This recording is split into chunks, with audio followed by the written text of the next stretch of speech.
mis amados hermanos, muy buenos días, la paz del Señor. Les invito a que abran la palabra de Dios en el libro de Hechos, como un corto recorderis de dónde vamos en la presentación de la palabra de Dios. Hechos capítulo 17. Hechos capítulo 17. Estamos y vamos a comenzar una serie que aún no hemos arrancado. Estamos en la introducción sobre una iglesia hermosa y una iglesia y unos salvos en el Señor que nos muestran cómo es la iglesia ideal.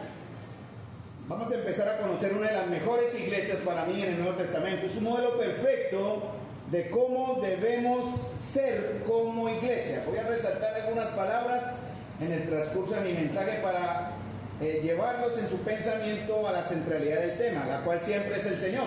Pero Él ahora nos va a hablar específicamente por estas palabras que acabé de resaltar, como iglesia. John MacArthur dice en uno de sus comentarios sobre la epístola a los tesalonicenses, porque estamos estudiando Tesalonicenses, que en Efesios se nos describe la iglesia ideal, pero en 1 Tesalonicenses nos deja ver cómo vive la iglesia ideal. En una, o sea, en Efesios vemos la teoría, en la otra veremos la práctica. Y en la historia de los antecedentes de la iglesia tesalónica, ¿cómo se inició esta iglesia? Vamos a Hechos capítulo 17. Rápidamente, porque aún falta tema en Hechos, pero no voy a quedarme en Hechos. Pero vemos cómo Pablo es enviado, encomendado por las iglesias en Antioquía a hacer un recorrido, a llevar unas cartas para darles a conocer a los hermanos algunas conclusiones de tipo teológico, doctrinales, sobre el asunto de la salvación y la recepción de los gentiles al cuerpo de Cristo.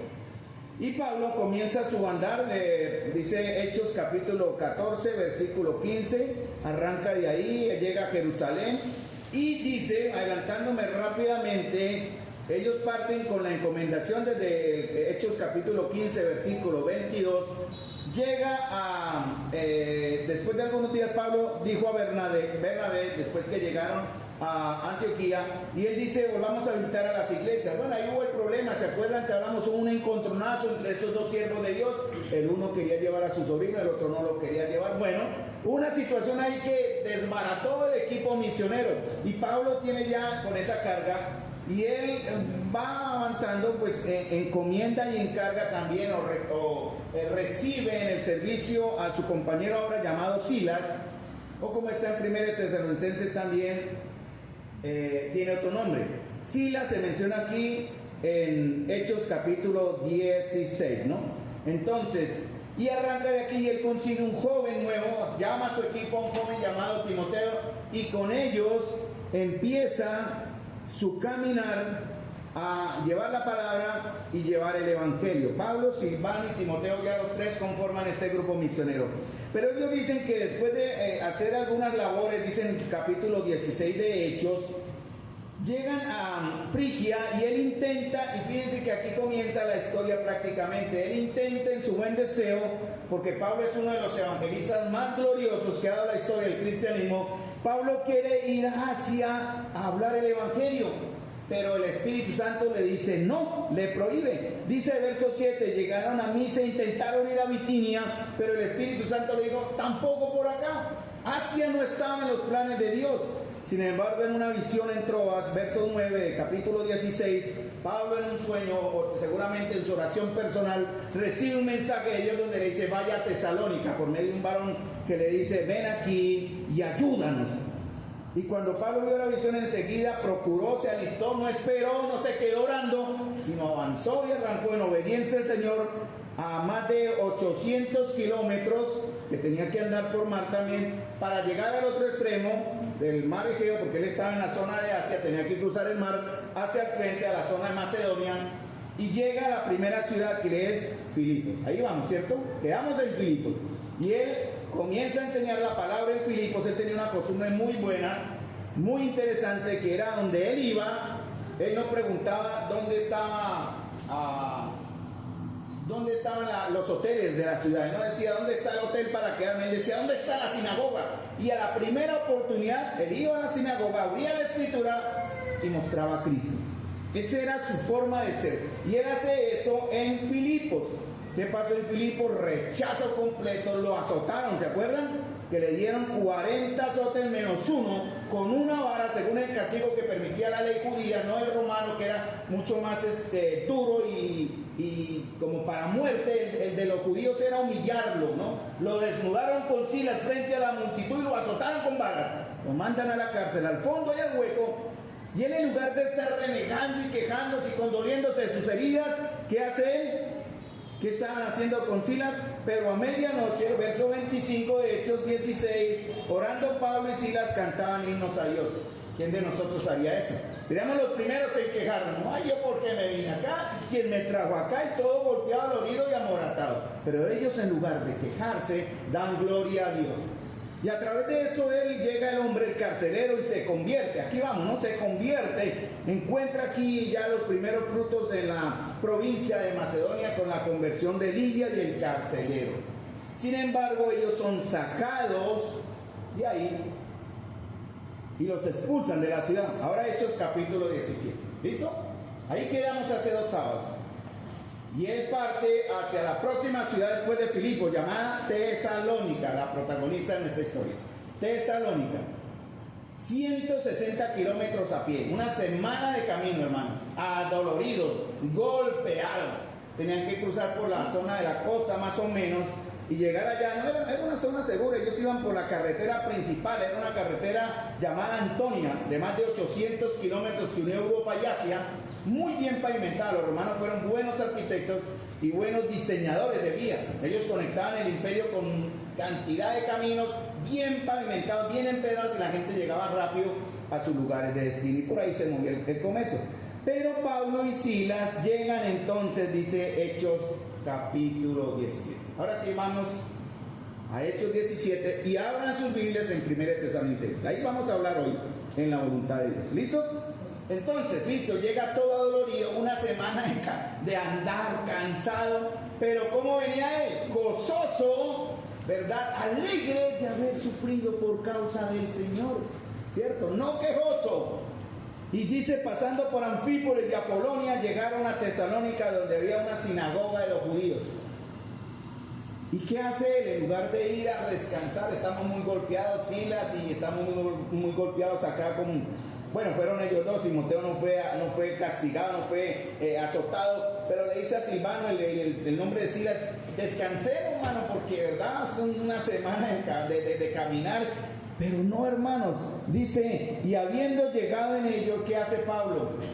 No se fue al hotel, se fue a la sinagoga, verso 10, y entraron en la sinagoga de los judíos. Los judíos tenían la norma que a todo prosélito o judío sabía que era de la ley, de la fe judía, se le daba la oportunidad de abrir la palabra. Entonces cualquiera podía llegar a la sinagoga y abrir el Torá y dar una explicación de la verdad. Y Pablo siempre aprovechaba esta oportunidad, esta norma, para expresar, para hablar del Evangelio, ¿cierto?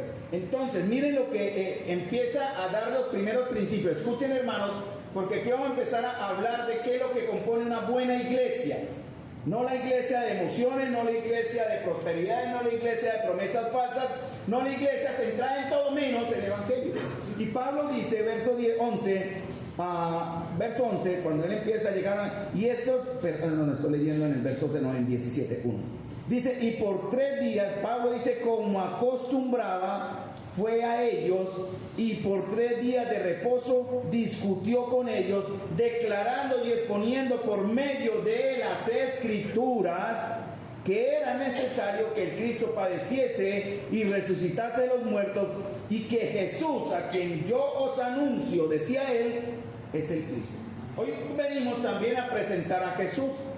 Hoy queremos presentar a Jesús a quienes, estando hoy aquí presentes, no lo conocen. Y Pablo tenía, gracias Kevincita, muy amable, Pablo tenía esta norma y esta costumbre, porque la palabra de Dios en una iglesia correcta, en una comunidad correcta, debe ser enseñada persistentemente. Esta debe ser la norma. La palabra de Dios debe ser la base de toda nuestra educación y doctrina, ¿cierto?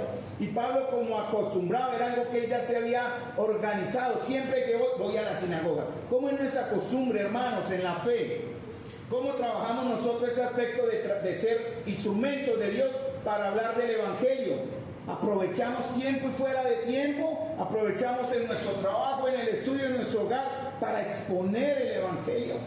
Ojalá sea así, porque esto va a crear en nosotros una base de buen carácter que va a ser sumado después a un servicio también en nuestra familia y en la iglesia local. Dice, Pablo, como acostumbraba, según su costumbre, fue a ellos. Esa debe ser nuestra costumbre, la palabra de Dios sobre todo. Cuando usted venga acá no va a encontrar discursos de motivación, ni discursos de otra cosa que no sea directamente vamos a las escrituras. ¿Tienen ustedes la palabra de Dios en sus manos? Amén. Así sea con el celular, bueno, pero tengan en sus manos y escuchen. La palabra de Dios dice, verso 17, la tercera parte del verso 3, dice, declarando y exponiendo por medio de las escrituras.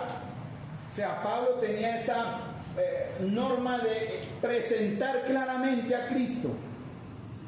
Yo de ahora en adelante, en mis predicaciones, yo tomaba temas muy tópicos, hablaba de muchos temas que es válido en una enseñanza. Pero me he propuesto en los últimos meses, ya hace un buen tiempo, centrarme únicamente en Jesús. Toda la escritura es inspirada por Dios. La Biblia dice, vosotros escudriñad las escrituras porque en ellas les parece que tenéis vida eterna, pero ellas son las que dan testimonio de mí. Y hoy quiero hablar de Jesús a ustedes. La escritura va a hablarles de Jesús a ustedes. Entonces, la palabra de Dios, porque Pablo comienza aquí, ya había tenido frutos en Filipos y él quiere tener frutos en Tesalónica, ¿cierto? No sabía, pero él quería. Lo primero que hay que hacer no es llegar a un centro comercial como hacíamos mucho. Yo me acordé en mis tiempos. Eso no era evangelismo, hermanos. Que cogíamos el tratado y era Dios te ama, Dios te ama, Dios te ama, Dios, y nada más. Y le entregamos el tratado y nada más. Cuando íbamos a algunos viajes con los hermanos que éramos jóvenes biches en el evangelio y muy temerosos, a mí me daban el tramado de tratados para ir hablándole a la gente. Pero como yo no estaba preparado, en realidad Cristo aún no era un Cristo para mí, un Señor para mí. Yo cogía tratados, Cristo te ama, quiero compartir la verdad. Y cuando el misionero no me veía, yo agarraba un paquete y botaba por debajo de las puertas. Y yo era el primero que llegaba donde él, ya terminé, hermano, ya terminé. Lo engañaban. La palabra no estaba así. Porque, hermanos, cuando uno llega a un punto donde va a presentar la verdad, es declarando lo que Pablo decía aquí. Era parándose ante la gente, así sea un parque, en un bus o en una plaza, diciendo, es necesario o era necesario que el Cristo padeciese y resucitase de los muertos y que Él es el Cristo. Ese es el Evangelio, hermano. La palabra de Dios entonces debe ser enseñada persistentemente, la palabra de Dios debe ser presentada diligentemente y la palabra de Dios debe presentar siempre a Cristo. ¿Por qué no hay frutos? ¿Por qué no vemos frutos de la palabra de Dios? Porque olvidamos esos tres principios. Hermano, la palabra de Dios va a dar frutos por tres razones que ustedes ya conocen. Hebreos 4:12, la palabra de Dios es que viva y eficaz. Cuando dice que es viva, no estamos hablando de este libro, no estamos hablando de las letras que están en este libro, no. Estamos hablando del pensamiento que surge de este libro, que es el pensamiento de Dios. Por eso dice también que toda la palabra de Dios es que inspirada por Dios y es que útil. Cada palabra que yo voy a hablar acá que tiene relación con la Biblia para usted va a ser útil para salvación en el día de hoy. Porque la palabra penetra, ella parte, ella divide su psiquis y su alma, hermano y amigo, hoy. Usted puede ser muy religioso, pero no ser salvo. Usted puede ser un hombre muy sensible a las cosas espirituales, pero muerto para Dios, un hombre o una mujer muerto para Dios. Usted puede ser el más culto, el más iletrado, alerta, muy entendible en esas cosas de búsqueda, pero atrofiado y dormido en su espíritu. Es necesario que la palabra de Dios penetre su alma hoy, y lo hará, no por mí.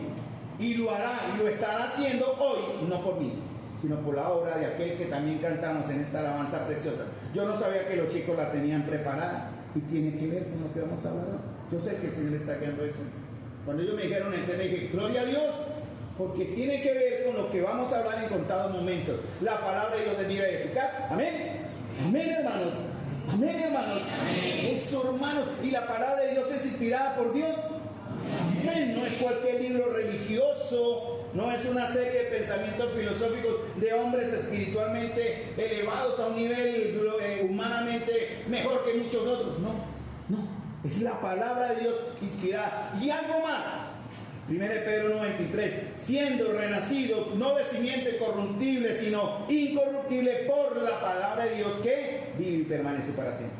No solamente la palabra de Dios es vida eficaz, no solamente la palabra de Dios es inspirada por Dios, sino la palabra de Dios que te va a salvar. La palabra dice, siendo renacidos o vueltos a nacer, no de simiente corruptible, sino de incorruptible, ¿qué dice?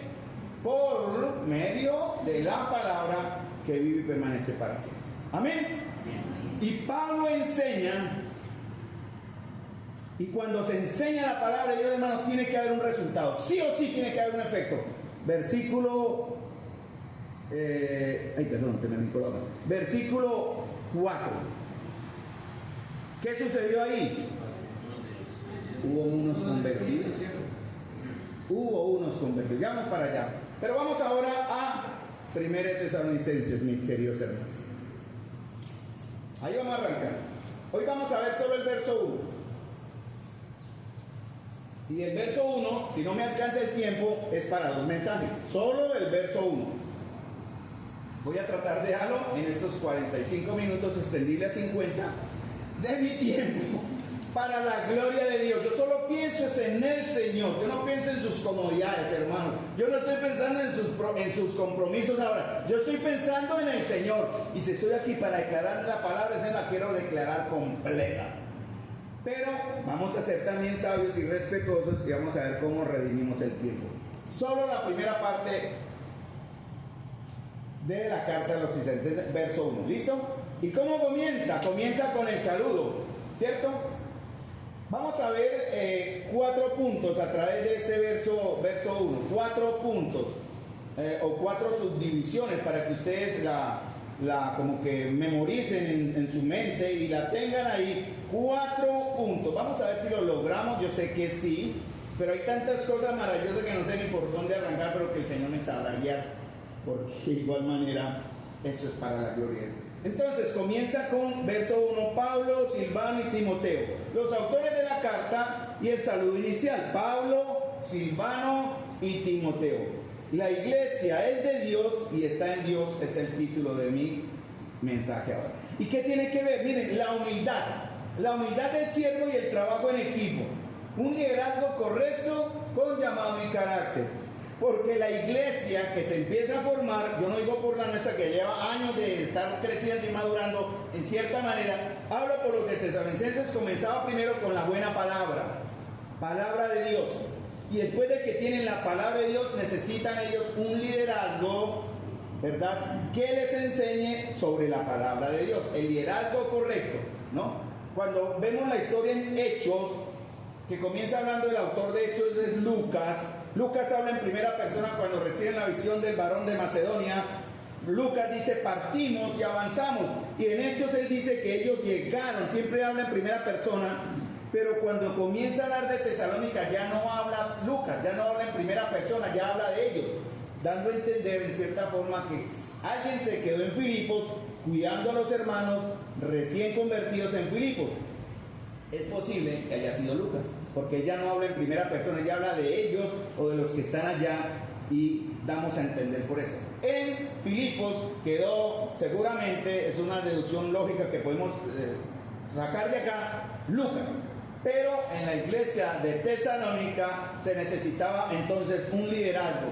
Timoteo y Silas no eran conocidos, eran 2 siervos que no eran muy importantes, pero Pablo con nobleza los hace visibles al identificarse con los hermanos en la fe. Pablo no es un líder distante. En la iglesia de Dios no hay líder distante. No debe haber un líder distante, separado, aislado, por encima de los demás, ¿no?, que están trabajando, o por encima de otros que están trabajando también para el Señor. Hermanos amados, en una iglesia correcta no hay nadie sobre el pedestal. No hay nadie que esté. Si usted llega a una iglesia donde el Dios, entre comillas y con minúscula, es el pastor, el líder, el profeta o el que esté allá, hermano, salga de ahí. Corra. Esa no es una iglesia. Entonces no hay pedestales en la iglesia de Dios. Debe haber una convivencia y práctica de la vida cristiana donde estamos al mismo nivel. Ayer hablamos de eso con los caballeros, Romanos 12:3, ¿se acuerdan? Nadie debe tener más alto concepto de sí que el que debe tener. Piense de sí con cordura. Ayer hablamos muy bueno de eso y yo sé que el Señor dio la charla. Entonces, hermanos, cuando enseñamos la palabra de Dios, amados hermanos, somos conscientes de que estamos exponiendo ¿qué? Cuando usted tiene ahí escuchando algo acá, debe ser consciente. Cuando yo estoy acá frente a ustedes, también debo ser consciente, hermano, que estoy exponiendo la palabra de Dios, hermanos. Y realmente estoy en este momento, con todo respeto le digo, actuando de parte de Él y en el nombre de Él.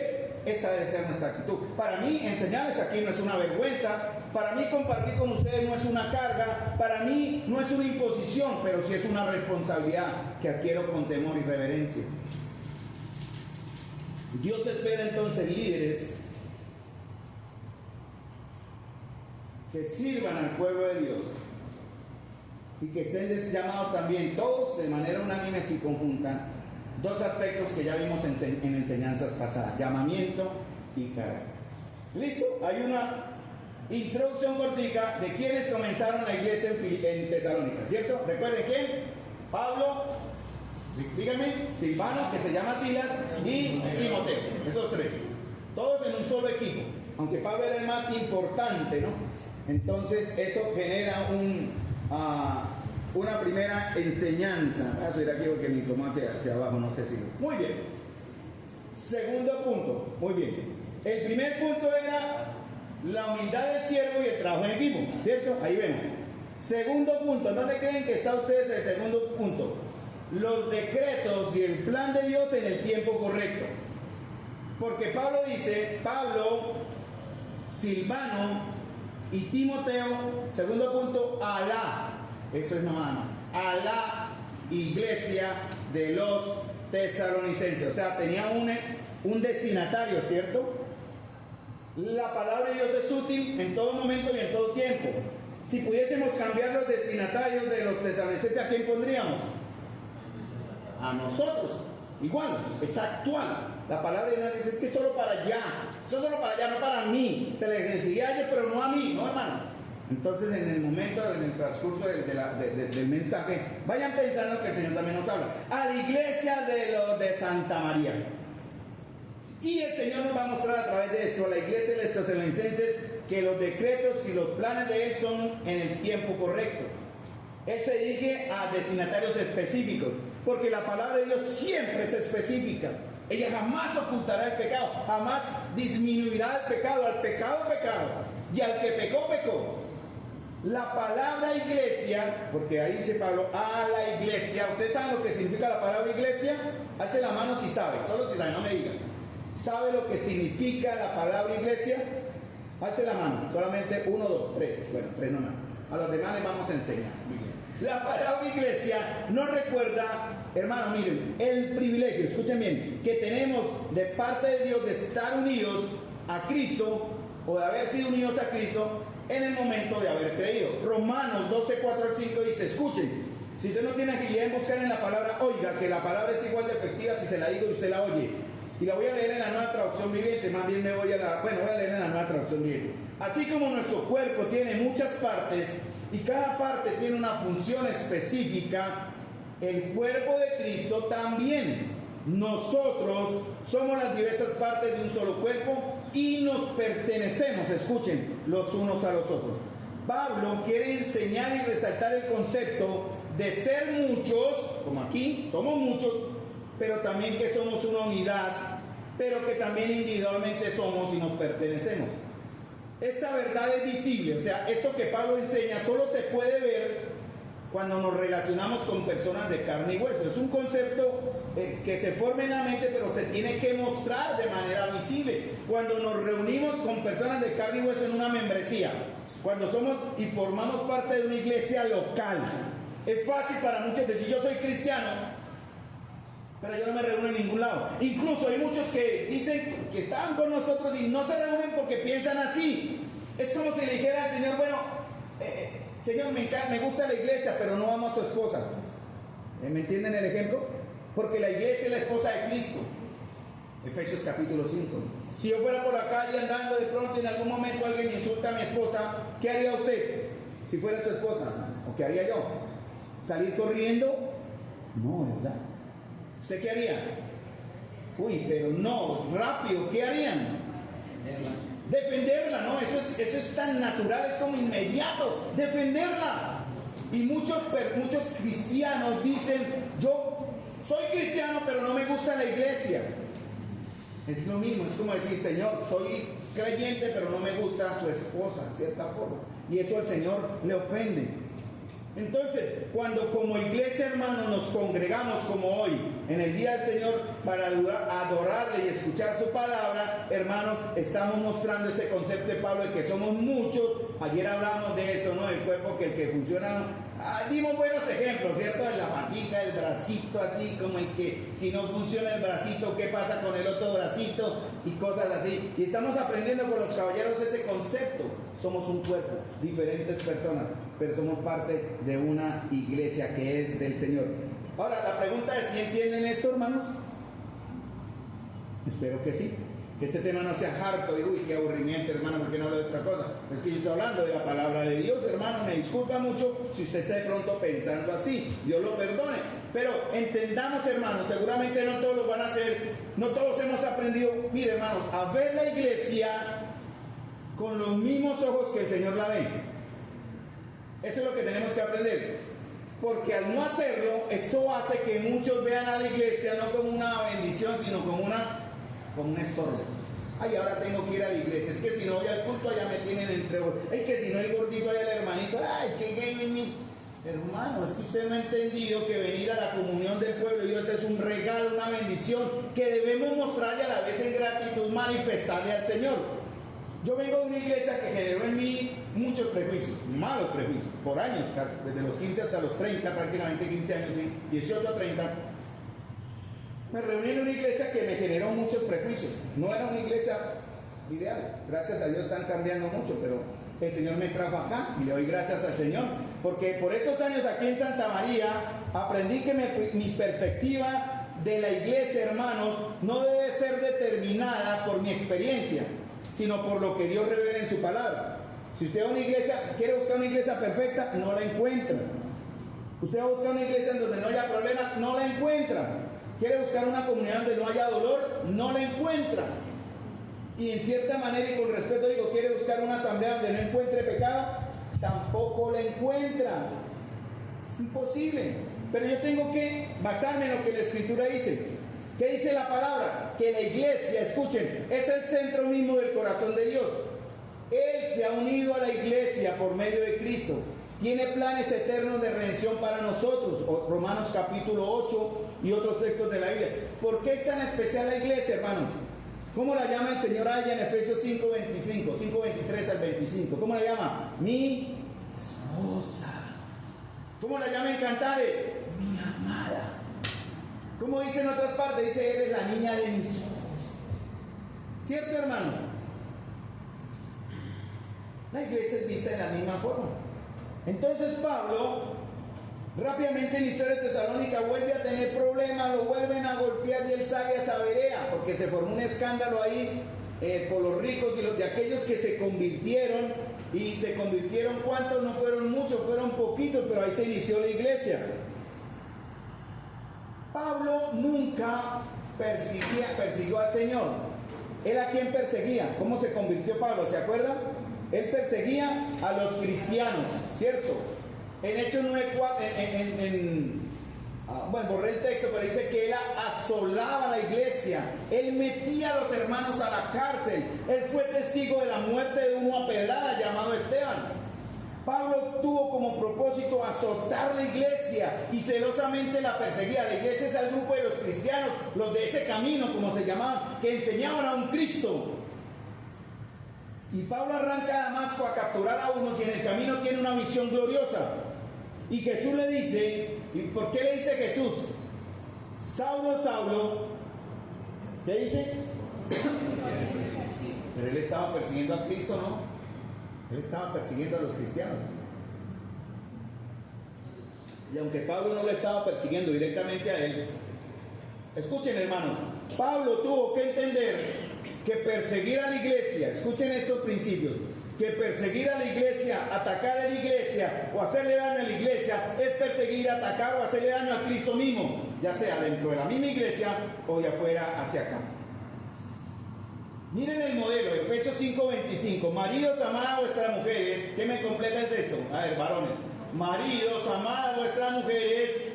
¿Cómo? Esa es la comparación, el patrón. ¿Cómo amó Cristo? ¿Cómo debemos amar a nuestras esposas? Como Cristo amó a la iglesia y se entregó mismo por ella. Por eso la iglesia, hermano, es muy importante. O sea, la iglesia, ya explico eso, pero lo que ahora estamos representando es muy importante para nosotros. Pablo tuvo que salir rapidito, como dicen que él duró como 6 meses en Tesalónica enseñando, pero si yo me atengo al texto como está ahí, él solo duró 3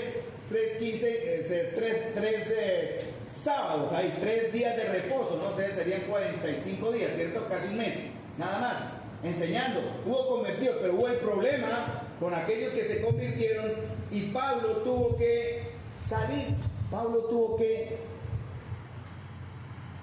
salir hacia Berea porque se formó un escándalo tremendo ahí. En Berea se vuelve a formar otra vez el problema con los hermanos. Y Pablo sale porque dicen, váyase de acá, Pablo, porque esto está candente y lo pueden lastimar. Y Pablo se va triste y llega hasta Corinto. Eso fue casi al final del año. Y él, después del año, manda a Timoteo a que mirara cómo estaban los hermanos y Timoteo regresa con buenas noticias. Hermano, lo maravilloso de esta iglesia en Tesalónica es que no duró un año, escuchen bien, para que esa iglesia tan joven y ya tempranamente perseguida diera frutos.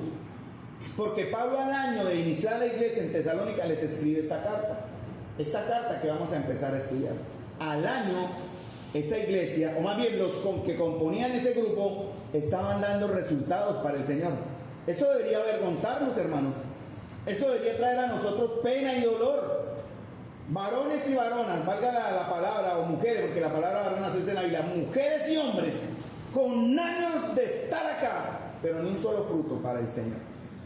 Vergüenza nos tendría que dar. Porque hermanos, Pablo por eso les escribe a ellos, ¿no? Y les escribe varios temas que hablaremos a través de estos próximos meses, ¿no? Porque Pablo quiere animarles a ellos a alimentar una esperanza, motivarlos a la santidad, recordándoles en cada capítulo de Tesalonicenses habla de qué tema. Si ustedes han visto alguna vez, han leído Tesalonicenses, les pongo de tarea que lean Tesalonicenses. ¿Cuál es lo que él repite en cada capítulo? Cristo, bien. La venida de Cristo es esperanza. Y eso es lo que él en verdad quería darles a sus amados hermanos en Tesalónica. Muy bien. Hermanos, ¿estamos en un mundo que nos ama? No, ¿cierto? ¿Estamos en un mundo que nos debe agradar? Tampoco. Estamos en un mundo hostil al Evangelio. Todo está en contra de lo que creemos, hermanos, y practicamos como cristianos. Y Tesalonicenses nos va a enseñar, hermanos, a ser cristianos radicales.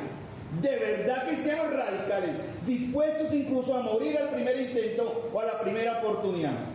Miren, ¿por qué el Señor fue primero a Tesalónica y no a Asia? Tesalónica era una ciudad muy importante, estaba bien geográficamente sobre la costa del mar Egeo, era la ciudad más moderna, fue iniciada por uno de los generales de Alejandro Magno. Él la fundó en honor a su esposa. La esposa de él se llamaba Tesalóniki. Chévere, ¿no? Ponerle el nombre a un pueblo, el nombre de mi esposa, Martilis. O Lucestilis. No sé, pero él le puso Tesalónica en honor a su esposa. Y ahí viene el nombre. Y los de Tesalónica, que eran griegos, fueron conquistados por Roma. Y Roma le da a los de Tesalónica libertad. Porque los romanos tenían esa práctica muy buena. Las ciudades conquistadas, sobre todo las ciudades importantes, ellos les daban a ellos una libertad administrativa y en cierta manera política. ¿Cierto? Entonces no era que fueran completamente dominados por Roma. Ellos se sujetaban a Roma, pero tenían libertad de organizar su ciudad como quisieran. La ciudad estaba sobre un puerto. Era cruzada por una de las vías más importantes del Imperio Romano. Tenía también una importante colonia judía. Y como llegaban a ese punto mucho comercio y muchas personas, obviamente esa ciudad estaba fundida o llena, permeada de mucha ¿qué? Inmoralidad y muchas religiones. Hermanos, lo que quiero resaltar con esto, en vista de este concepto aquí, este antecedente histórico, hermanos, para que me entiendan, es que vamos a entender o vamos a decir que Dios había decretado y determinado fundar allí una iglesia. Pudo haber fundado primero las de Asia, eso vino después en el tercer viaje de Pablo. Pero él dijo, vaya primero a Tesalónica. ¿Por qué? Eso está en los planes de Dios. Yo no le pregunto a él el por qué, yo le obedezco. Pablo dijo, pero el Señor está más cerca aquí, Bitinia y Éfeso y esto. No, vaya a Tesalónica. Y Pablo obedeció. ¿Saben una cosa, hermanos? En Tesalonicenses vamos a ver algunos versos rápidos. De cómo toda la Trinidad de Dios estaba involucrada en el plan de llevar el Evangelio a Tesalónica. Porque desde que partió de Tesalónica, desde Antioquía, tuvo que enfrentarse a muchos problemas. Miren, dice en 2 Corintios 7:5, porque de cierto, cuando vinimos a Macedonia, ningún reposo tuvo nuestro cuerpo, sino que en todo fuimos atribulados, de fuera conflictos, de dentro temores. Quiso orar la palabra en Asia, el Espíritu Santo. Recuerden que él dijo que no, el Espíritu Santo, ¿cierto? Le dijo que no. Dios dijo que no, 0 convertidos.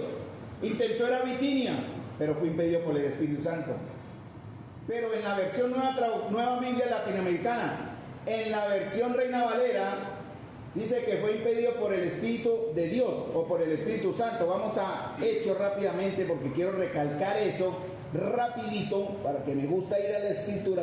En Hechos 17 dice, en Hechos 16 dice, bien, cuando llegaron a intentaron a Bitinia, pero el Espíritu no se lo permitió. El Espíritu dice, ¿cierto? En Reina Valera, ¿cierto? En la nueva Biblia latinoamericana dice algo más interesante, dice el Espíritu de Jesús. ¿Ya encontraron el texto? Hechos 16:7. Cuando llegaron a Misia, intentaron ir a Bitinia, pero el Espíritu no se lo permitió. En la nueva Biblia latinoamericana dice el Espíritu de Cristo. Interesante, ¿no? Entonces ya hay dos personas involucradas en decirle a Pablo, no vaya. Primero, le fue prohibido por el Espíritu Santo ir a Asia. Segundo, le fue prohibido por el Espíritu de Jesús ir a Bitinia. ¿Cierto? Dios dijo que no, 0 convertidos. Ahora, se imaginan, Pablo y ellos salieron en obediencia, ¿no? Y se imaginan ustedes la confusión de ellos, pero Señor, ¿qué está pasando? Aquí también hay impíos, Señor. Mira, estamos obedeciendo, Señor, te estamos sirviendo, somos fieles. ¿Por qué el Evangelio no da resultado, Señor? Fueron más de 800 y un poquito más de kilómetros desde que arrancaron hasta llegar a Macedonia y no hubo convertidos, hermanos. Tiempo perdido en cierta manera. Imaginen el desaliento y el desconcierto ante las negativas de Dios. Y muchas veces, amados, nosotros tenemos esa impresión.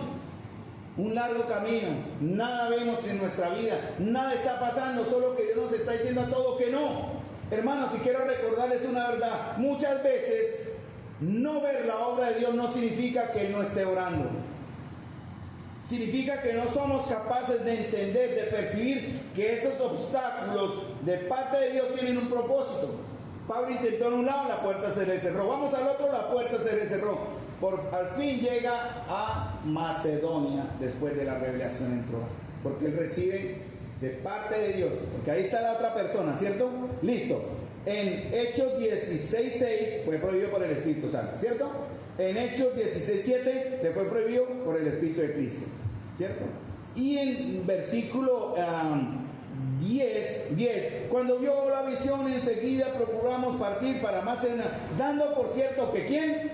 Dios nos llamaba para que les anunciáramos el Evangelio. Aquí se deduce que es el Padre. Las 3 personas en ese plan maravilloso de fundar una iglesia. Porque la agenda de Dios, hermanos, muchas veces no va a coincidir con la nuestra, ¿no? La mía o la nuestra siempre será mejor el plan de Dios que el plan que yo tengo. Se puede tener en su mente hacer algo, consulte bien a Dios, hermanos. Para que después no diga yo por qué vine acá, yo qué estoy haciendo acá, yo por qué hice esto, cuando no tuve en cuenta qué era lo que Dios me estaba diciendo. Y Pablo partió de Troas hacia Filipos, 160 kilómetros, partió de Filipos a Tesalónica, 160 kilómetros, también huyendo de esa primera persecución en Filipos. Hermanos, rápidamente, pues digo rápido para no perder esa idea. ¿Por qué creo que Dios no permitió que Pablo llegara primero a Asia y Galacia, sino primero a Macedonia? Esa es mi pregunta. Yo me pregunté, ¿por qué? ¿Qué razón hubo? Porque en el camino habían ciudades donde había pecadores. En el tercer viaje misionero el Señor cubrió esa área, pero en el segundo dijo Dios, no, me van directo allá. Hayan personas con necesidades, pero escuchen porque eso es lo que yo aprendí. Dios mismo, soberanamente y en sus planes, ya había determinado, escuchen, ¿ustedes entienden lo que es la soberanía de Dios? Amén. ¿Entienden que Dios tiene todo predeterminado? ¿Comprenden eso? ¿Comprenden que usted, antes de que usted piense y salga de su boca el pensamiento, Dios ya lo sabe? ¿Comprenden que estamos frente a un Dios y ahora estamos en un Dios que todo lo sabe y que todo lo tiene determinado? Incluso la salvación que usted hoy puede recibir. Porque el Señor, escuchen, porque ahí vamos a la tercera parte del verso 1. Dios mismo y soberanamente y en sus planes había determinado que primero llegara a Macedonia. ¿Cuándo creen que Dios comenzó eso? ¿Fue un capricho divino? ¿De pronto? ¿Ustedes piensan? Ay no, Pablo no, Troas no, Bitinia no, Asia no, más adelantico, yo ahorita me decido, hágale que yo le aviso. ¿Creen que Dios fue así? ¿Creen ustedes que el Dios que tenemos, hermanos, es el Dios del plan B? ¿Cierto que no? ¿Creen ustedes que el Dios que tenemos no lo tiene usted hoy acá para darle algo maravilloso y grande como iglesia o como visitante, como individualmente que conformamos aquí ahorita esta reunión? Hermanos, desde antes de la fundación del mundo es la respuesta. Porque la palabra dice para aquellos cuyos nombres están escritos, ¿cuándo? Desde antes de la fundación de vida, de la fundación del mundo para recibir la vida. Usted está hoy acá como salvo, porque antes de la fundación del mundo su nombre fue escrito por Dios mismo. Él ya sabía. Grande nuestro Dios. Tercer punto, Tesalonicenses, volvamos. Primer punto, Pablo, Silvano y Timoteo, ¿cómo debe ser un verdadero líder? Pero nos vamos a la segunda parte. ¿A quién escribe? Hablando de la soberanía y predeterminación de Dios. Hablando en verdad, hermanos, de que Dios predeterminadamente ejecuta sus planes para su gloria. Por eso dice a la iglesia de Tesalónica. ¿Cierto? Porque la primera parte era como a nosotros, a la iglesia en Santa María, a la iglesia en Tesalónica. Tercera parte del verso. La dirección era a la iglesia, ¿no? Ahora dice ¿cuál es la siguiente que pasa en Timoteo 1.1, en Tesalonicenses 1.1? A la iglesia de los tesalonicenses, ¿sí? Dice así. ¿Qué significa de, hermanos? De los tesalonicenses. Miren, en todas las cartas, léanse la introducción a todas las cartas. Por ejemplo, vamos a una rápidamente. Filipenses es la anterior a esa. Y Filipenses, Pablo comienza su saludo. Pablo, hermano, y Pablo, Timoteo, siervos de Jesucristo, a todos los santos en Cristo Jesús que están en Filipos, ¿cierto? Que están en Filipos, ¿cierto? Corintios, 1 Corintios, rápidamente, alguien que me lea por ahí, rapidez si lo encuentra, yo soy solo para que tengamos relación. 1 Corintios, capítulo 1, versículo 1, y les acabo de ganar, y dice la palabra del Señor. 1 Corintios, Pablo, llamado a ser apóstol de Jesucristo por la voluntad de Dios, y el hermano Sóstenes, a la iglesia ¿de quién? De Dios. En Galacia dice a la iglesia de Dios, a la iglesia que está en Filipos, pero aquí en Tesalónica usa una palabra especial, a la iglesia de los tesalonicenses. Ya es mucho más personal y comprometedor. A la iglesia de, no dice a la iglesia de Dios, sino a la iglesia de, aunque es de Dios obviamente, Porque quiere enseñar Pablo que la palabra de Dios es correcta y selectiva. Miremos 1 Tesalonicenses 1, 4 y 5. 4 y 5, correcto. ¿Por qué digo que es correcta y selectiva? Miren 1 Tesalonicenses 1, 4 y 5. Porque conocemos, escuchen bien, atención a las palabras, conocemos, hermanos amados de Dios, ¿cierto? ¿Me están siguiendo? Conocemos, hermanos amados de Dios, vuestra elección, ¿sí? Pues nuestro evangelio no llegó a vosotros en palabras solamente, sino también en poder y en el Espíritu Santo y en plena certidumbre. Pablo dice acá que primeramente, antes que el evangelio llegara a la iglesia en Tesalónica, o que el evangelio llegara a nuestras vidas y que ahora formemos un grupo de creyentes acá, él no sabía qué. Antes de eso, conocemos, hermanos amados de Dios. ¿Quién de ustedes merece ser amado de Dios? ¿Quién de nosotros merece ser amado de Dios? Y Dios ha decidido amarnos, hermanos. Dios ha decidido amarnos. Por eso Pablo dice, Dios los amó. Y como Dios los amó, también hizo algo. ¿Qué dice lo que dijo Jonathan ahorita? Los eligió. Escuchen, hermanos, Dios de antemano nos amó, Dios de antemano nos eligió en ese aspecto. Es como si él hubiese apartado, pero no es así, porque él dejaría dejar de ser justo, pero él, sabiendo de antemano nuestra elección, es como si fuéramos sus elegidos. Por eso Pablo dice, conocemos, hermanos amados de Dios, vuestra elección. Ya era algo que Dios sabía. El evangelio fue poderoso en ellos y debe ser poderoso en nosotros con tres verdades: en el amor soberano de Dios, y lo que dice en el verso 5, en el poder soberano del amor de Dios, en el poder electivo de Dios, verso 4, en el poder de quién, verso 5, en el poder de quién también, del Espíritu Santo, del Espíritu de Dios, que aplicó con poder, ¿qué parte? La palabra de Dios, porque Pablo llegó enseñando la palabra de Dios y diligentemente explicó la palabra de Dios, y a raíz de haber hecho eso de manera correcta, mostrando la verdad de que Cristo es el Señor, el Salvador prometido, hubo conversiones. Solamente por hablar la palabra de Dios. ¿Y qué les dio a ellos? La predicación de la palabra de Dios por medio del Espíritu. ¿Qué da? Verso 5. ¿Cuál es el resultado? Lean el verso 5.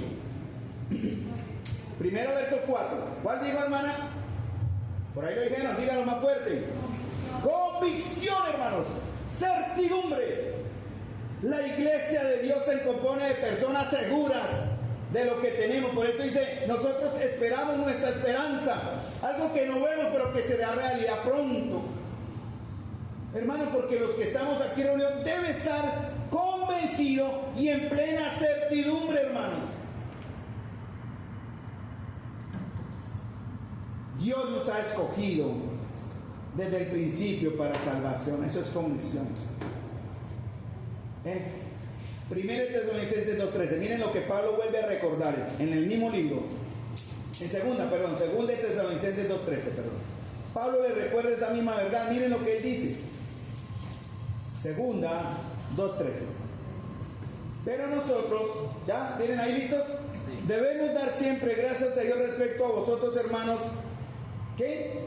Amados de Dios. Vuelve a recordar eso, ¿sí? Amados de Dios, de que Dios os, ¿qué? Ay, hermano, ¿no se siente emocionado con esto? De que Dios nos haya escogido ¿desde cuándo? Desde el principio. ¿Por quién? ¿Por medio de quién? Por medio del Espíritu. ¿Y qué más? La fe. ¿Dónde está la fe de la verdad? El Espíritu Santo está actuando. ¿Dónde está la fe de la verdad, hermanos?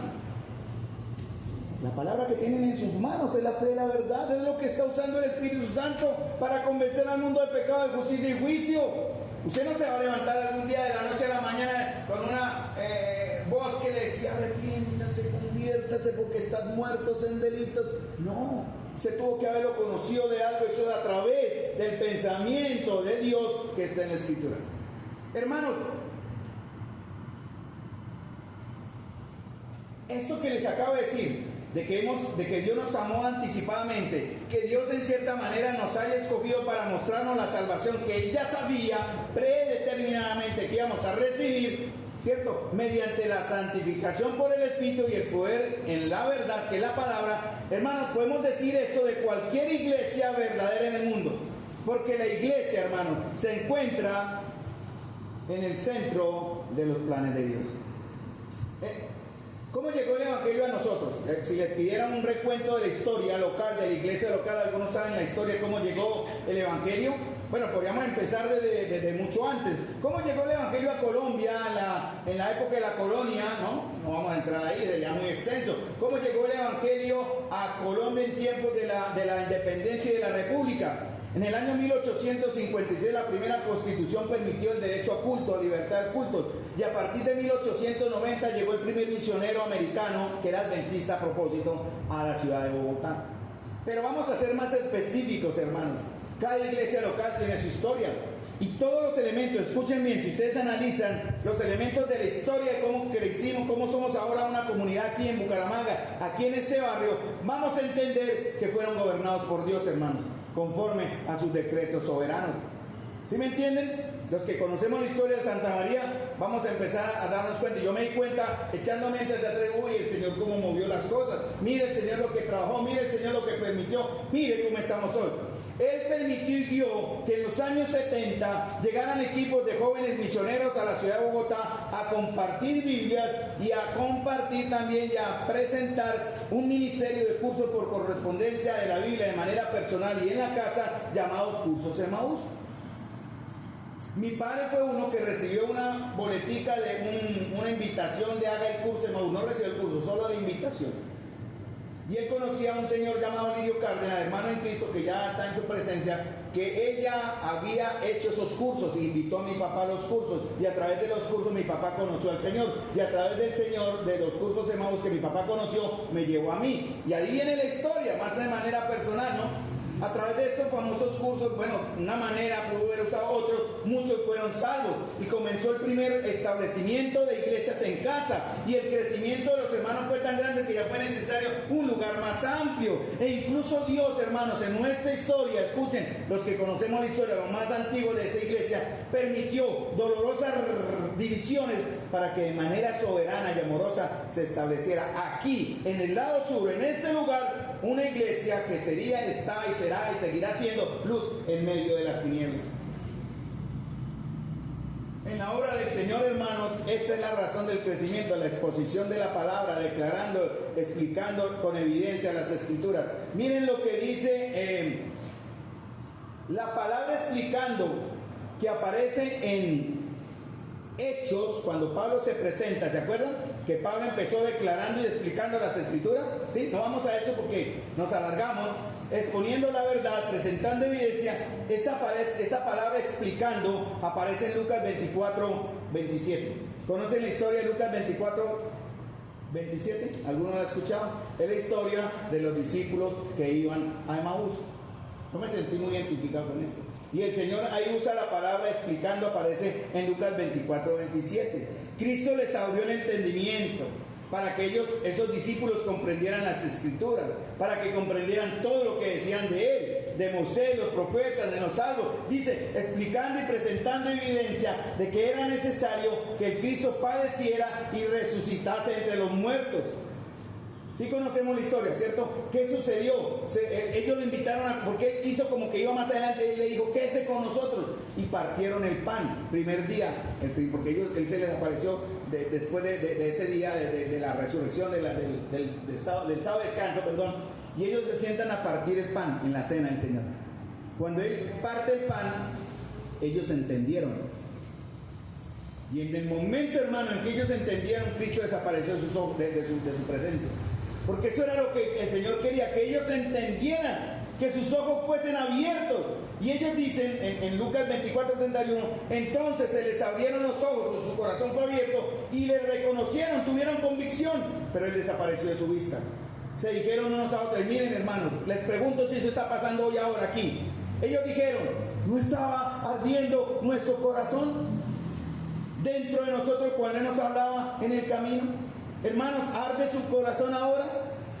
Hermanos, ¿está ardiendo su corazón porque Cristo está hablando hoy por su palabra? De verdad podemos decir que cuando escuchan ustedes la explicación de la verdad van a tener un deseo de conocerle, porque ellos decían cómo ardía nuestro corazón cuando nos hablaba en el camino y nos explicaba las Escrituras. Por eso, hermano, la palabra de Dios es selectiva.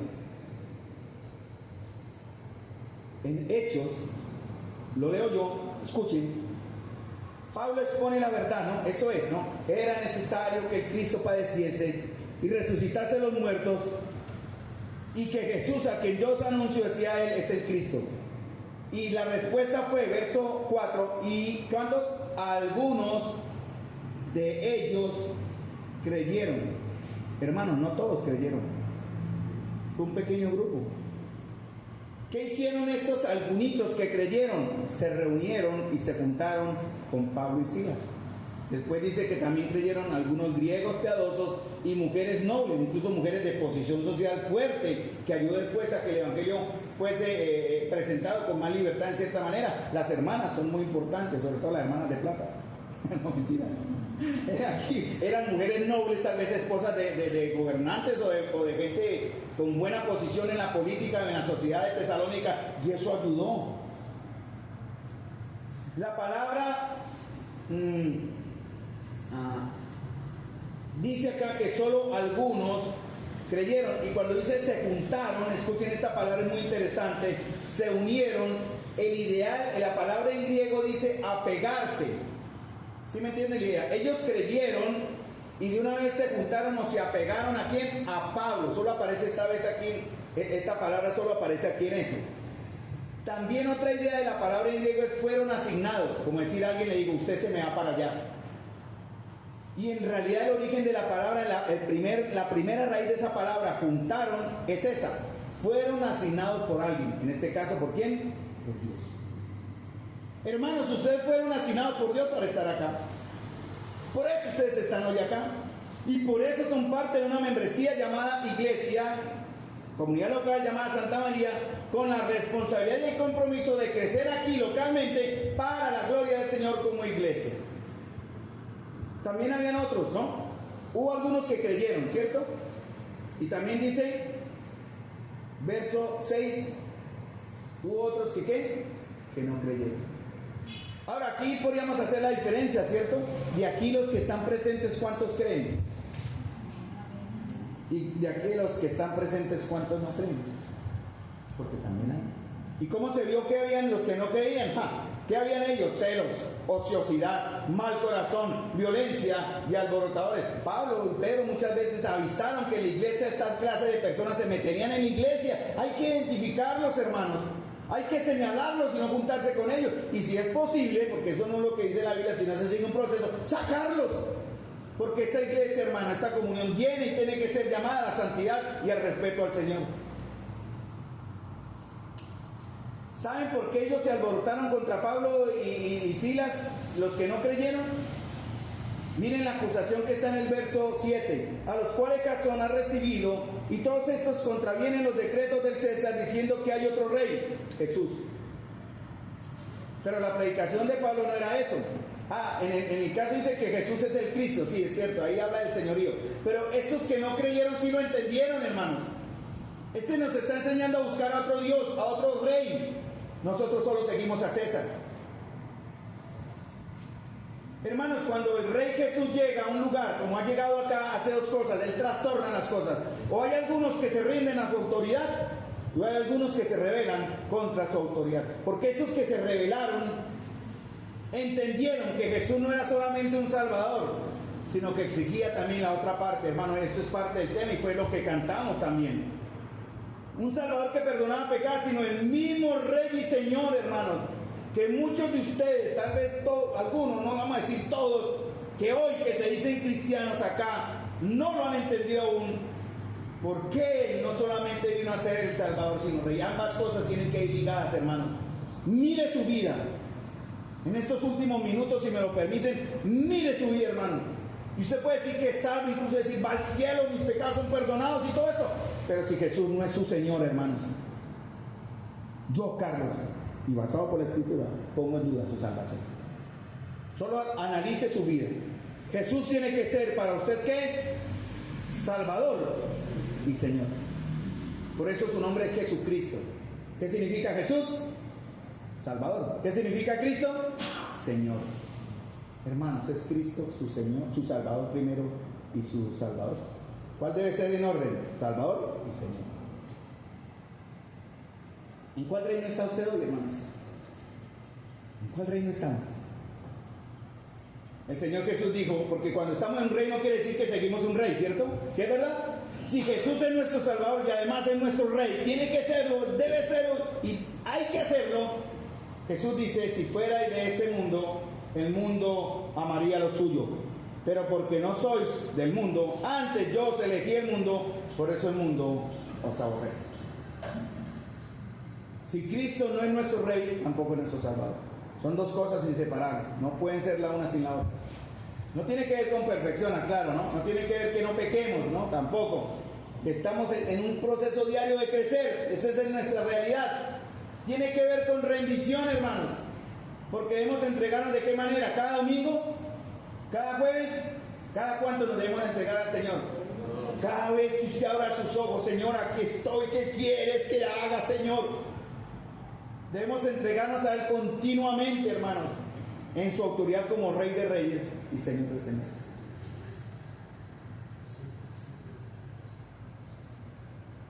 ¿Quién me puede definir la palabra salvación?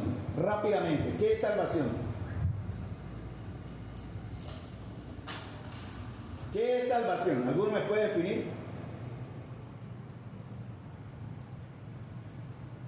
Bueno, vamos a primera de Tesalonicenses 1:9. Ahí Pablo define lo que es salvación. Y aquí usted va a definir si en verdad es salvo.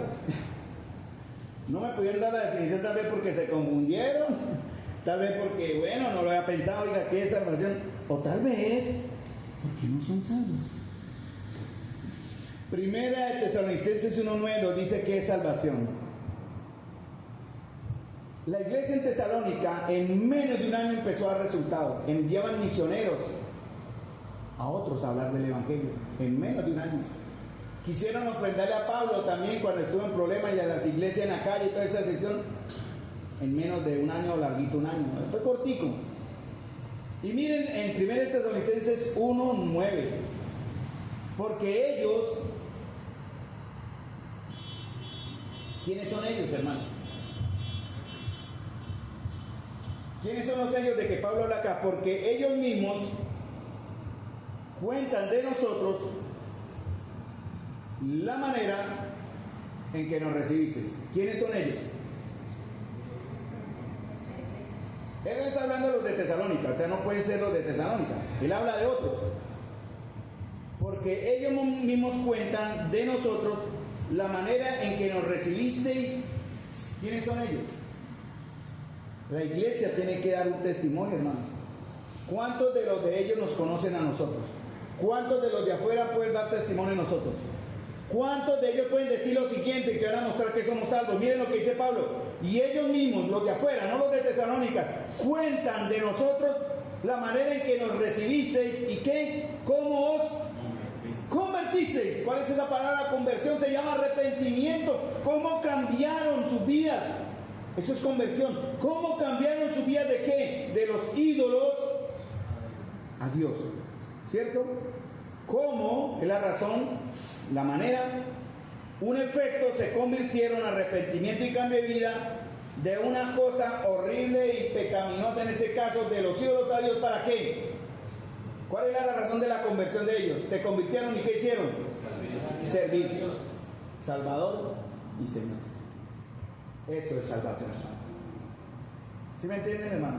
¿Comprenden esta verdad? Porque ellos mismos cuentan de nosotros la manera en que nos recibiste y cómo se nos convertiste. Ahora, si yo les digo, hermano, prepáreme 15 minutos de su testimonio. ¿Usted qué va a hablar? Lo que tiene que hablar uno en un testimonio es cómo fue convertido de los ídolos, de aquello que en su lugar, en su corazón, no era el Dios verdadero y que lo tenía en oscuridad, en condenación y en perdición. ¿Y cómo está usted involucrado? ¿Cómo se va a involucrar para servir al Dios vivo y verdadero? Regálenme para la gloria de Dios 2 minutos, porque si corto acá me tocaría otro mensaje el próximo domingo y a la vez perderé un poquito el hilo, pero no creo. Miren la cuarta parte del verso, era para terminar, pero nos alargamos un tricito. Entonces, Pablo habla, se presenta como los que iniciaron la iglesia, ¿ve? Pablo, Silvano y Timoteo, le mandan a la iglesia a la iglesia de los tesalonicenses, porque el plan de Dios era una iglesia en Tesalónica, así como el plan de Dios fue una iglesia aquí en Santa María, y dice de los, o sea, de la responsabilidad de ellos, que la palabra de Dios es selectiva. Y ahora miren lo que dice, algo muy importante, por eso no lo quiero dejar por fuera. Miren, hermanos, escuchen esto, los romanos le habían dado a Tesalónica libertad administrativa y política, ¿cierto? Vimos en Hechos que la iglesia en Tesalónica fue establecida por la soberana voluntad de Dios, ¿cierto? ¿Estamos de acuerdo? ¿Sí? ¿Me creyeron? Bueno, está en la palabra, no sé si quieran creer. Dios dijo, no paren en Asia, vayan a Tesalónica, ese es mi propósito, ese es mi plan. Así como él quiso formar una iglesia. Listo. Esta carta fue inspirada por Pablo para beneficio de la iglesia, ¿cierto? De todos los que leemos estas cartas, en todas las épocas, incluso en la nuestra. Porque estas mismas cosas que necesitaba la iglesia en Tesalónica son las mismas cosas que necesitamos hoy. Por eso vamos a estudiar la carta. Hermanos, escuchen bien, una cosa que hace una iglesia verdaderamente iglesia, que pueda madurar y crecer como iglesia, es la relación vital que esa iglesia, he repetido 3 veces la palabra, pueda tener con Dios.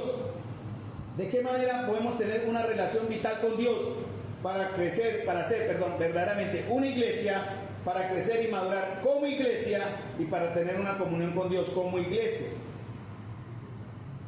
Recuerden una cosa, y Pablo lo dice, ya doy el verso. Dios tenía planes para nosotros, individualmente, como personas, pero también como una comunidad, y allá con los de Tesalónica. El propósito del Señor acá en Bucaramanga, acá en este barrio, Dios estableció una iglesia, esta iglesia que nació se llama Santa María, debe estar, escuchen bien porque eso también creo que lo cantaron en algún momento ahí, sí, creo que lo digo en una estrofa, me pareció entenderlo ahí. Nuestra iglesia, aquí Santa María, o la iglesia de los de Tesalónica, debe estar enraizada en Dios. Y eso lo vimos también en Colosenses, ¿no? 2.7. ¿Qué dice Colosenses 2.7? Dice, arraigados y sobreedificados, ¿cómo? En Él. En Él. O sea, la iglesia debe estar entonces en esa relación enraizado con el Señor. Por eso él escribe, mire, escuchen bien, aquí es donde va el término del mensaje, perdonen, pero es para la gloria de Dios, hermano. A la iglesia de los tesalonicenses de Santa María, y miren cómo dice, en Dios y en el Señor Jesucristo. La palabra en quiere decir que están sobre, y por lo tanto hay raíz ahí. En el texto griego solo hay una palabra, dice a la iglesia de los tesalonicenses de Santa María, en Dios Padre y el Señor Jesucristo. Solo hay en, pero la idea es la misma. Estos hermanos en Tesalónica y nosotros somos más que un buen grupo de jóvenes, de personas, de muchachos, de hombres y mujeres, sinceros, genuinamente tocados, que nos reunimos de vez en cuando para estudiar la Biblia y cantar alabanzas. Ellos eran una iglesia, no simplemente un grupo que se reunía para tener ejercicios espirituales. ¿Qué significa la palabra iglesia? Si les pregunto.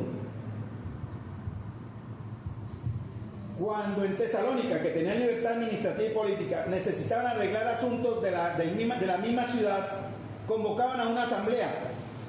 Como los que estamos aquí en el barrio, nos llega la invitación que ha pasado, nos convocados a una asamblea de la Junta de Acción Comunal. ¿Cierto? Que nunca hemos ido a propósito. Nos han invitado y allá y no hemos llegado, pero porque hablan de otras cosas que igual. No. El ejemplo es, cuando en Tesalónica tenían que tomar una decisión, los ciudadanos se reunían en una asamblea que había sido convocada, ¿cierto?, por las autoridades para definir un asunto importante. ¿Sí o no? Todo ciudadano válido en Tesalónica tenía que ir a esa convocación, era ley, porque ahí se tomaban decisiones importantes para la misma ciudad.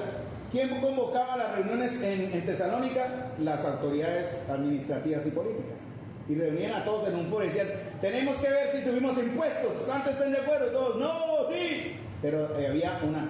Hermanos, esa asamblea, esa convocación, esa reunión de esas personas allá en el griego, y en el griego clásico y en el griego no bíblico, es la palabra iglesia. Entonces, ¿qué es iglesia? La palabra que se usaba para designar estas reuniones o convocatorias es iglesia. Entonces, hay una reunión, hay una iglesia. Vamos a iglesia ya, una asamblea. Bueno, hermano, miren, eso está bien para ese ejemplo, porque ahí viene la historia, es la aplicación secular a nuestra enseñanza. Hermano, para esta iglesia, escuchen, y esta asamblea de los convocados, de los llamados, ¿por quién? ¿Quién nos llamó? Dios. ¿Estamos de acuerdo? ¿Vamos bien? Si me pierdo me avisan. De los convocados por Dios es diferente. ¿Por qué? Por ejemplo, a nosotros nos invita la señora de la Junta de Acción Comunal y no hemos ido. Si llegara el alcalde, invitarnos hasta de pronto, no, el alcalde. Si llegara el presidente, no, ahí sino otro, el gobernador, hasta el gobernador. Si llegara el gobernador, diría, tampoco, bueno, de pronto sí, ay, sí. Hermanos, a esa convocatoria llamada iglesia, ¿quién nos ha convocado? Valga la redundancia. Dios mismo. ¿Se osaría usted decirle a Dios no? ¿Se atrevería usted a decirle al Señor no? Dios nos invita. Vengan, reunámonos. Ay, Señor. Hermanos, le voy a decir una cosa. Hermanos, cuando ustedes falten a una reunión, escuchen, y habrá razones para faltar, razones de peso para faltar a la iglesia. Un domingo, hermanos, les aconsejo, escuchen, nunca se olviden, mi hermano, que esta es una asamblea convocada por Dios, donde Dios nos invitó a estar hoy reunidos, o estar reunidos el jueves, o estar reunidos como iglesia el sábado. La más importante es el domingo, obviamente, pero no demerita las otras. Recuerden, hermanos, que esta es una asamblea que ha sido convocada por Dios mismo, y Él está en ¿dónde? Presente. Cuando Él invita, ahí no es como hacen otros políticos, ¿no? Se reúnen allá y Él no aparece, Él está. Y el primero en llegar aquí a la iglesia es el Señor, hermanos. Y Él espera que en la puerta vayan llegando sus convocados. Si es así, esa es la idea y así es la aplicación. Hermanos, termino. Habrá razones de peso para no venir a la iglesia un domingo, es comprensible. O cuando la iglesia decida reunirse como iglesia, habrá razones de peso para no venir. Pero les advierto, hermanos, asegúrese, hermano, que sean razones que el Dios que convocó esa asamblea las acepte como buenas y válidas. Con eso le digo todo. Te puede inventarse cualquier excusa, que le dolió una muela y no voy a la iglesia. Si para Dios es válido, no venga. ¿Pero creen que eso es válido? Solo por enfermedad o muerte, en cierta manera, incapacitante. Ustedes entienden la idea, hermano. Dios nos ha convocado. Asegúrese, se lo digo a usted, que la razón que usted va a esgrimir para no venir a la comunión donde Dios nos convoca sea válida y buena para el que la convocó. No para el pastor, para el líder, para otro hermano, para Dios mismo, hermano. ¿Por qué, hermanos? Porque esta iglesia y nosotros estamos en Dios Padre y en el Señor Jesucristo. Geográficamente estamos aquí en Bucaramanga, ¿cierto? Posicionalmente, ¿dónde estamos? En Cristo. En Dios Padre y en el Señor Jesucristo.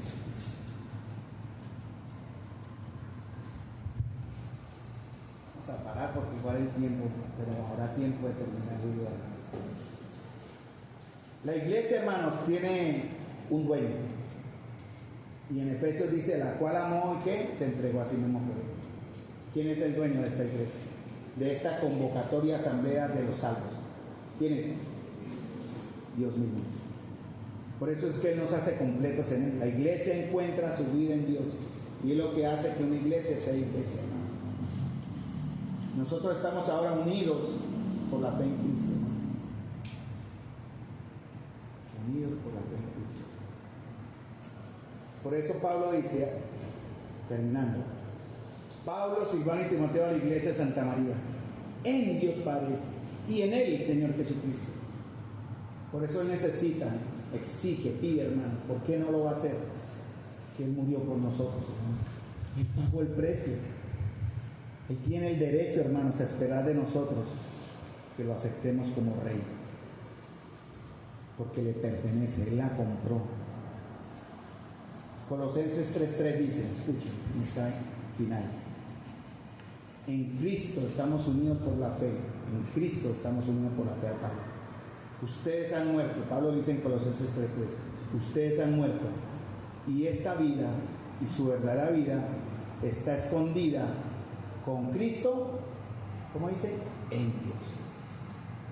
Mire, qué más seguridad, hermanos. Nuestra vida. Voy a poner el micrófono acá para ver. Yo la hemos visto, eso está también relacionado en Juan capítulo 10. Nuestra vida, su vida, hermanos, por la cual Él pagó el precio. Él pagó la humillación y recibió el juicio de Dios por culpa y a causa de sus pecados. Ahora los que han recibido, porque fueron destinados, escogidos y elegidos por Dios, porque recibirían esta verdad, está escondida con Cristo en Dios. ¿Eso que les da a ustedes? La seguridad de que su vida, su alma, su espíritu estará y seremos encontrados irreprensibles en la venida de nuestro Señor Jesucristo.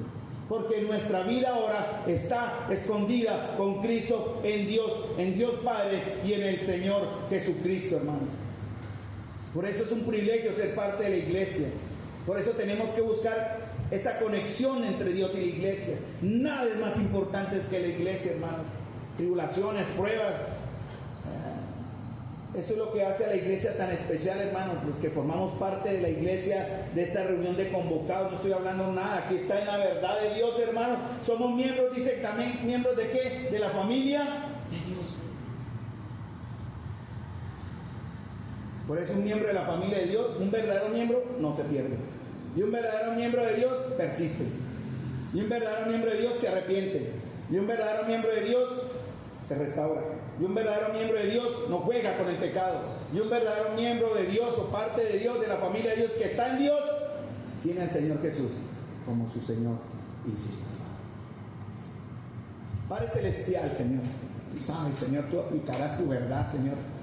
Pero te doy las gracias porque abro muy poquito, Señor, esta gran verdad de que estamos en Dios Padre y en el Señor Jesucristo. Gracias, amado Señor, por la inmensa gracia que has tenido para con nosotros hasta el día de hoy. Gracias porque en tu predeterminación y anticipado conocimiento, Señor, tú sabías que nuestros corazones tocados por la verdad de entender que mis pecados ya fueron pagados, fueron cubiertos por Cristo Jesús en la cruz del Calvario, y esa sangre derramada para limpiar todo pecado se aplica a mí. Como tu oveja, Señor, escucho tu voz. Como tu oveja, Señor, tú me conoces. Y por lo tanto me das también la vida eterna. Gracias, Señor, por la unidad que tienes con tu Hijo Jesús. Y gracias porque esa unidad, Padre amado, glorioso Señor, es también aplicable a la asamblea de los convocados por ti mismo para estar hoy acá y escuchar palabras de vida eterna. Te doy las gracias, Señor, por todos y cada uno de los que hoy aquí presentes podamos en verdad ya definitivamente entender que necesitamos a Cristo como Salvador, pero también como Señor. Te doy las gracias, amado Señor, en el nombre de nuestro Señor Jesús, por el Espíritu de Dios que obró en nosotros, y para la gloria de Dios Padre, te doy todo esto, Señor. Gracias y gratitud. Amén.